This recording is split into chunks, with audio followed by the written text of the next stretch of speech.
Large sections of steel from well away from the towers, tens of metres away from the towers.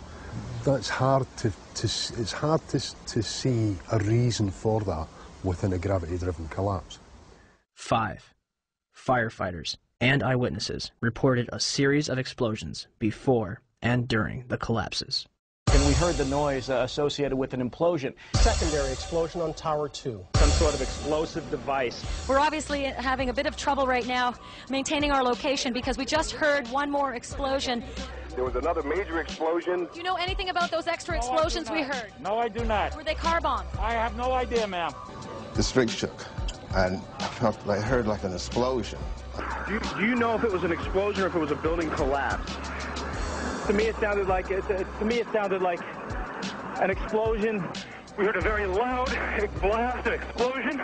They were taking photographs and securing this area just prior to that huge explosion that we all heard and felt. Not clear now is why this explosion took place. When there was some sort of collapse or explosion. From street level, as though it had exploded up, a giant rolling ball of flame, and the firefighters screamed, "Run!" It was this blast of warm air. It wasn't hot. It was warm. And it picked me up and threw me up against the wall of the building. You were picked up off the ground. Physically picked up off the ground. I remember an explosion. At that point, I got knocked out. I don't remember anything. Then I got up, and I looked out the window because the windows exploded, and the street below caved in. And at that point, there was like fireballs coming up. An hour later than that, we had that big explosion from much, much lower. I don't know what on earth caused that. About 15 minutes after they made their entry, we heard a boom. I don't know if that was the infrastructure that was going or another explosion. Again, there has been a second explosion. John, just seconds ago there was a huge explosion, and it appears right now the second World Trade Tower has just collapsed. All of a sudden I heard rumbling, and we all started running away from it. The glass blew out and threw me onto the sidewalk, and I couldn't see for 20 seconds. It was like holy hell coming down them stairs. And then when we finally got to the bottom, they were coming out on a mezzanine level there. And another explosion came right on me, just everyone flying. We stuck on the stairs for a while. We finally got down to the lobby. Then we get to the lobby, it was this big explosion. So I was real lucky. I don't know what happened to the people behind me when that blast occurred. And was actually on the 78th floor of the second tower, and was evacuating the tower, and experienced all these explosions and made his way back down. We presume because of the initial explosion there may have been secondary explosions as well that were detonated in the building by these terrorists. There was a secondary explosion, probably a device either planted before or on the aircraft that did not explode until an hour later. I heard a second explosion and another rumble and more smoke and more dust. I ran inside the buildings, the chandelier shook, and again black smoke filled the air. Within another 5 minutes we were covered again with more silt and more dust. And then a fire marshal came in and said we had to leave because if there was a third explosion, this building might not last. Eyewitnesses also reported that explosions had taken place in lower levels of both the North and South Tower. They were having coffee in the World Trade Center when the first plane struck. And all of a sudden it sounded like, I don't know where the subway is, but it sounded like a subway collision, a bomb, and it was just pounding, boom, boom, boom, and I literally thought the subway had exploded. And the ladies that are with me were in the World Trade Center in the first building and escaped through the lobby where they report they believe there was a bomb in the lobby. Just got out of the tunnel in the blue. The subway tunnel? Yeah. Yes, I was right there. I was down in the basement, came down, all of a sudden the elevator blew up, smoke. I dragged the guy out, his skin was hanging off, and I dragged him out, and I helped him out to the ambulance. And when I got up to the concourse level, it was just like, like gunfire, and then just 3 big explosions. And even the turnstile was burnt and was sticking up, and they just told us to run. I heard the first explosion, and the elevator blew up. And as we were coming out, we passed the lobby. There was no lobby. So I believe the bomb hit the lobby first, and a couple of seconds then the first plane hit. Firefighter John Schroeder arrived in the lobby of the North Tower shortly after the first plane struck. So we're standing there in the lobby, we're getting all together. All of a sudden, we hear I looked down to my right, and the elevators exploded, something out of like a Bruce Willis Die Hard movie.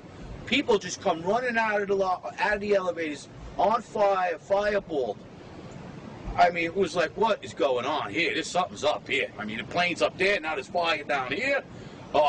People run around all on fire. This is crazy. So we were heading up to the 24th floor of the stairwell, and all of a sudden we heard, Mayday, Mayday, second plane, second plane. Swift, we're looking at each other like, come on, second plane? There's no way there's a second plane. Within seconds, our building got rocked. We got bounced around in the stairwell like pinballs, man. And we just said, you know what? Time to go. We got down to the lobby, and everything was blown out, exploded. Everything was... Okay, we were the only ones in the lobby now. We're going, wait a second here. Where is everybody? Because the building was coming down the outside. They moved the command post to World Trade Center, too. So now we're like, we didn't get no, where is everybody? We were in the lobby. It looks like everything was exploded. Everything was gone. We're like, what is going on here? We didn't know. We were like, this is crazy. But for every window in the lobby to be exploded, I mean, them windows were like as thick as forget it. They were 2-3 inch glasses. You know, come on. They exploded out of the lobby. You know, something. It wasn't from the jet fuel. No way. The elevators exploded. They were down from the lobby. The lobby was over here. That should never have happened. Something would happen there, and that wasn't. We came down. It looked like a bomb went off in the lobby. There was no fire. It just looked like a bomb went off. So, how was the largest and most puzzling architectural failure in history treated? The steel from the World Trade Center was mostly shipped overseas, eliminating any possibility of independent investigations. New York City's Department of Design and Construction contracted 4 companies for debris removal. Each was assigned a specific zone and controlled and monitored by a 3-person team. The operation was so controlled that in November, each dump truck used for removal of debris was fitted with a GPS locator. One driver took an extended lunch break and was dismissed from the job.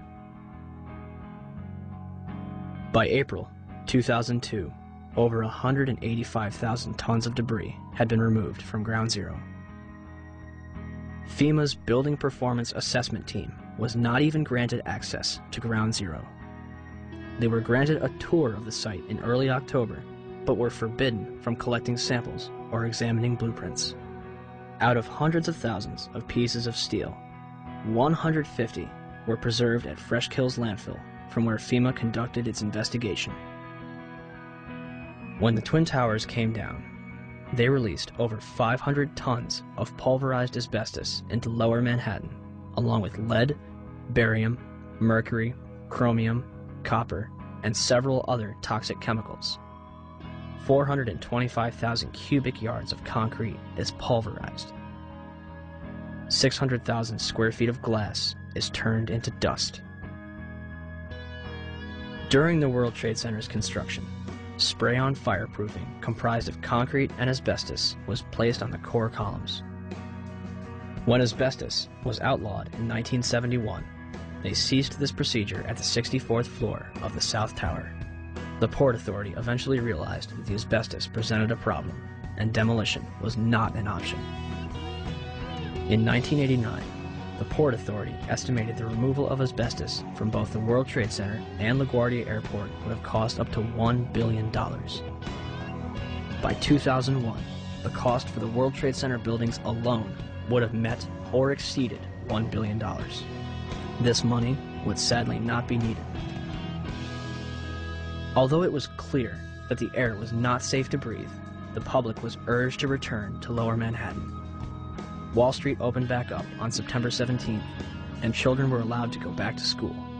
Firefighters, police, and rescue workers were allowed to toil in lethal conditions using paper masks from Home Depot, while government officials walked around in hazmat suits.